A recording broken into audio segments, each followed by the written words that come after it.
अस्सलामुअलैकुम, मेरा नाम साकिब उस्मान है और आप देख रहे हैं साकिब रिकॉर्ड चैनल। आज की वीडियो में आपको खुशामदीद कहते हैं। अगर आप मेरे चैनल पर न्यू हैं तो काइंडली सब्सक्राइब के बटन पर क्लिक करके साथ ही बेल आइकन को दबा के ऑल पर क्लिक कर लें ताकि फ्यूचर में आने वाली जितनी भी लेटेस्ट वीडियोज़ हैं आप उनसे आगाह हो सकें। आज हम पार्ट 2 बनाने जा रहे हैं C plus plus tutorial for beginners का, जिसका टॉपिक है variable and data type. Part 1 में हमने डिस्कस किया था इंट्रो एंड एक प्रोग्राम डिस्कस किया था हेलो वर्ल्ड का। अगर आपने वो वाली वीडियोस नहीं देखी तो काइंडली लिंक डिस्क्रिप्शन में अभी आप जाएँ और वो देखें, क्योंकि अगर आपको वो नहीं समझ आएगी तो ये वीडियो भी आपको देखने का फ़ायदा नहीं है। आज का टॉपिक हमारा है वेरिएबल एंड डाटा टाइप। तो चलते हैं वीडियो की जानिब। वेरिएबल, सबसे पहले वेरिएबल क्या चीज़ है? ये एक ऐसी चीज़ है जो वैल्यू को स्टोर करती है। जैसे फॉर एग्जांपल ये मैं डेस्कटॉप पे आ गया हूँ, मैं इधर एक फ़ोल्डर क्रिएट करता हूँ न्यू फोल्डर का, और मैं इसका नाम रख देता हूँ ए।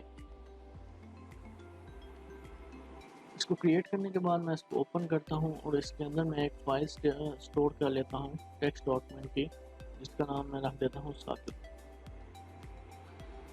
अब दरअसल ये एक ए फोल्डर है जिसके अंदर टेक्स्ट डॉक्यूमेंट की फाइल पड़ी है, मतलब कि ये एक ए है जिसने स्टोर किया हुआ है साकिब टेक्स्ट डॉक्यूमेंट। तो सी प्लस प्लस की ज़बान में जो चीज़ वैल्यू स्टोर करती है उसको वेरिएबल कहते हैं। मतलब कि इधर ये ए जो है ये वेरिएबल का काम सर अंजाम दे रहा है, क्योंकि ये स्टोर कर रहा है टेक्स्ट डॉक्यूमेंट।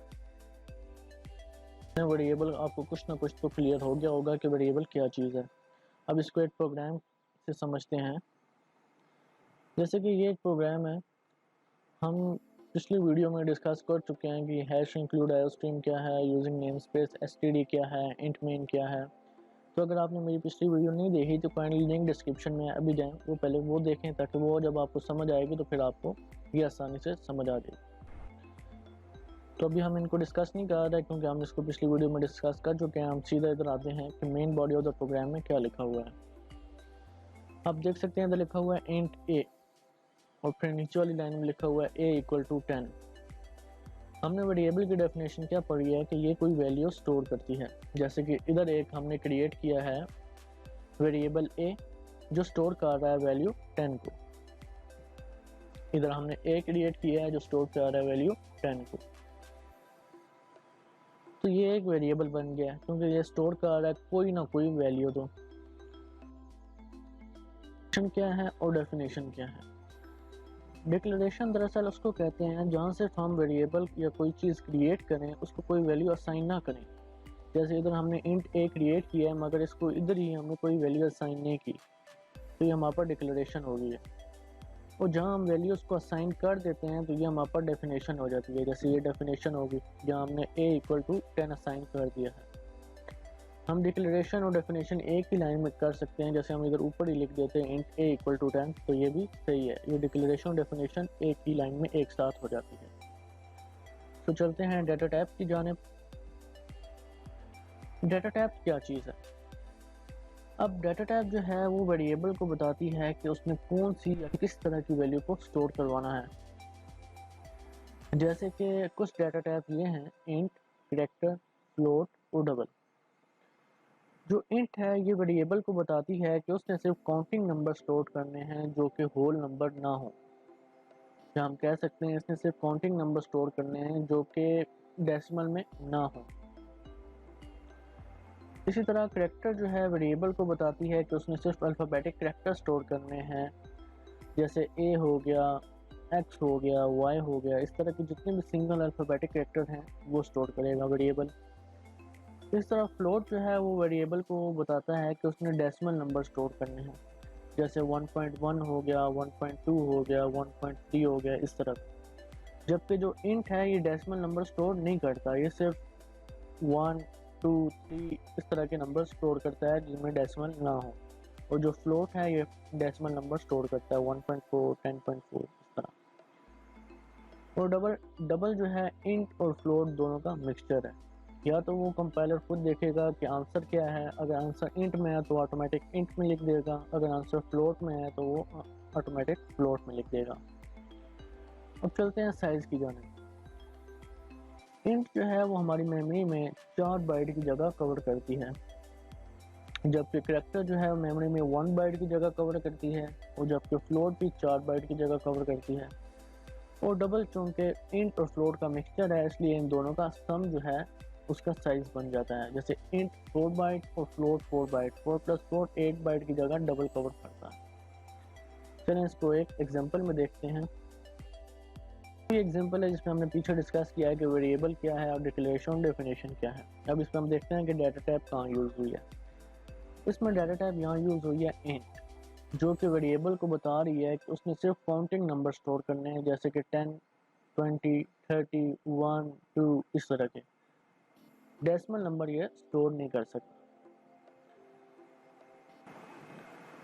ये हम डेव C++ ओपन कर चुके हैं और यहाँ हम अपना प्रोग्राम इंप्लीमेंट करते हैं। अगर आपको डेव C++ यूज़ करना नहीं आता तो मैं आपको बता देता हूँ कि आपने किस तरह सोर्स फाइल क्रिएट करनी है और प्रोग्राम लिखना है।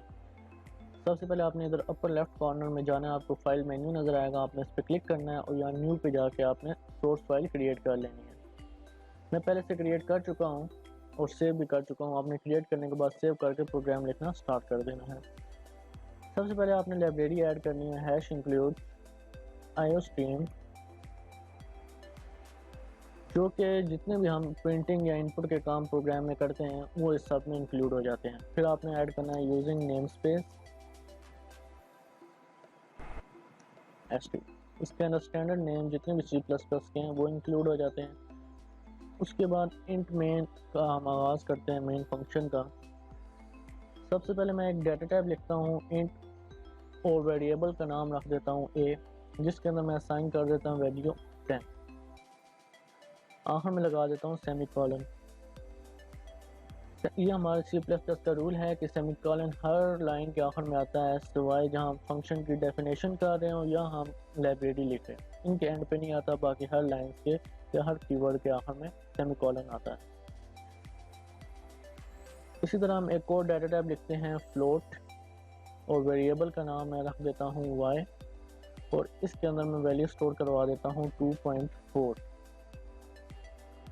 इसी तरह मैं एक करैक्टर डाटा टाइप का वेरिएबल क्रिएट करता हूँ और वेरिएबल का नाम रख देता हूँ s, जिसके अंदर मैं स्टोर करवा रहा हूँ वैल्यू y।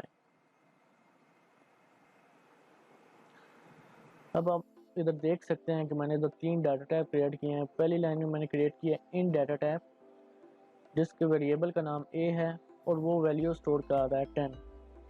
सेकंड लाइन में मैंने क्रिएट किया है डाटा टाइप फ्लोट, जिसके वेरिएबल का नाम y है और वो स्टोर कर रहा है 2.4 वैल्यू।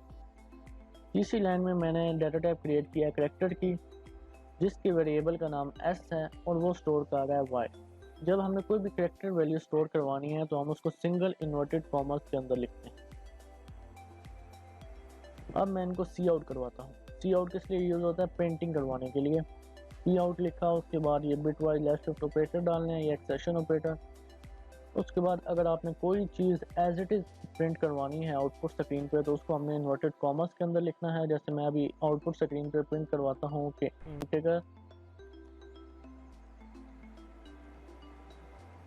इंटीगर वैल्यू इज़, ये मुझे एज इट इज़ चाहिए आउटपुट स्क्रीन पर, इसलिए मैंने इसको इन्वर्टेड कॉमर्स के अंदर लिख लिया है। अब मैं इसकी वैल्यू प्रिंट करवाता हूँ, दोबारा से वो लेफ्ट शिफ्ट ऑपरेटर लगेंगे और उसके बाद जो हमने वेरिएबल यूज़ किया है जिसकी वैल्यू हमने प्रिंट करवानी है उसको हम लिख देंगे। जैसे इधर मैं 10 वैल्यू प्रिंट करवाना चाहता हूँ तो इसका वेरिएबल a है तो मैं इधर a लिख देता हूँ। इस तरह नेक्स्ट लाइन में भी कर लेते हैं, मैं जल्दी से कर लेता हूँ फ्लोट।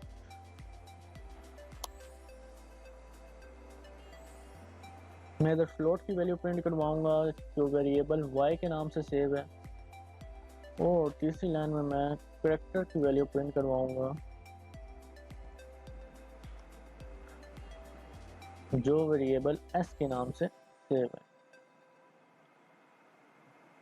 इनके आखिर में मैं एंडल लिख लेता हूँ। Endl stand for end of line, मतलब कि ये वैल्यू प्रिंट करवाने के बाद जो कंपाइलर है वो नेक्स्ट लाइन पे चला जाएगा, इसी के आगे वो लिखना स्टार्ट नहीं करेगा। तो मैं इनके आगे एंडल लिख देता हूँ और यहाँ हमारा प्रोग्राम कंप्लीट हो चुका है। इसको अब रन करते हैं। आपने रन करने के लिए सबसे पहले कंपाइल के ऑप्शन पे जाना है, यहाँ कंपाइल पे क्लिक करना है। अगर इसमें कोई एरर हुआ तो वो आपको इधर एरर दे देगा और बता देगा किस लाइन पे क्या एरर है। अब आप देख सकते हैं इधर एरर 0, वार्निंग भी 0 है, तो मतलब कि फंक्शन हमारा सक्सेसफुली क्रिएट हो चुका है। अब हम इसको रन करते हैं। ये देखिए जैसे हमने इधर प्रिंट करवाया इंटीजर वैल्यू इज, हमने इन्वर्टेड कॉमर्स के अंदर लिखा था इसलिए हमें ये एज इट इज़ आउटपुट पे शो हो रहा है इंटीजर वैल्यू इज। उसके बाद हमने ए की वैल्यू प्रिंट करवाई है, ए के अंदर क्या पड़ा है 10, तो उसने आउटपुट पे शो कर दिया 10। उसके बाद एंड एल की कमांड है, तो ये 10 के बाद नेक्स्ट लाइन पे आ गया, 10 के आगे इसने नहीं लिखना स्टार्ट किया। इस तरह नेक्स्ट लाइन पे इन्वर्टेड कॉमर्स के अंदर लिखा हुआ है फ्लोट वैल्यू इज, मतलब कि ये एज इट इज प्रिंट हो जाएगा। उसके बाद इन्वर्टेड कॉमर्स के बगैर लिखा हुआ है वाई, तो वाई के अंदर जो वैल्यू स्टोर है वो प्रिंट हो जाएगी। जैसे वाई के अंदर क्या स्टोर है 2.4, तो ये आउटपुट पे 2.4 प्रिंट कर देगा। इसी तरह तीसरी लाइन में हमने करवाया करेक्टर वैल्यू इज, और हमने वैल्यू प्रिंट करवा ली है एस की, एस की क्या वैल्यू है वाई, तो ये स्टोर हो जाएगी। अब लेट्स सपोज मैं क्या करता हूँ इंट लिख देता हूँ 10.5। अब मैंने इंट लिख दिया है, इंट का जो वेरिएबल ए है उसका नाम हमने वैल्यू साइन कर दिया 10.5। अब इंट जो है वो क्या करता है, सिर्फ काउंटिंग नंबर स्टोर करवाता है या काउंटिंग नंबर प्रिंट करवाता है, जो आपके डेसिमल नंबर को ये टच भी नहीं करता। जैसे कि फ्लोट है वो सिर्फ डेसिमल नंबर प्रिंट करवा सकता है, वो जो नंबर इसमें हम लिखेंगे चाहे वो डेसिमल होगा या वो प्रिंट करवा देगा। लेकिन जो कि इंट है वो हमें डेसिमल नंबर प्रिंट नहीं करने की सहूलत देता। अब अगर मैं इसको रन करता हूँ तो ये आप देख सकते हैं इसकी हमने वैल्यू असाइन क्या की है, इसको हमने इधर 10.5 वैल्यू असाइन किया, लेकिन ये हमें आउटपुट पर क्या दे रहा है 10। क्यों? क्योंकि इसकी डाटा टाइप इंट है जो कि डेसिमल नंबर प्रिंट नहीं करवाती, तो ये डेसिमल नंबर के बगैर हमें वैल्यू असाइन कर देगा इधर। उम्मीद करता हूँ आपको ये वेरिएबल एंड डाटा टाइप समझ आ चुकी होगी। अगर आपको कोई भी मुश्किल पेश आती है या आपको कोई भी चीज़ समझ नहीं आई तो मुझे कमेंट करें, इंशाल्लाह मैं आपको जल्द से जल्द रिप्लाई करूँगा। तो यहाँ वीडियो का इख्तिताम करते हैं, मिलते हैं नेक्स्ट वीडियो में, तब तक के लिए अल्लाह हाफिज़।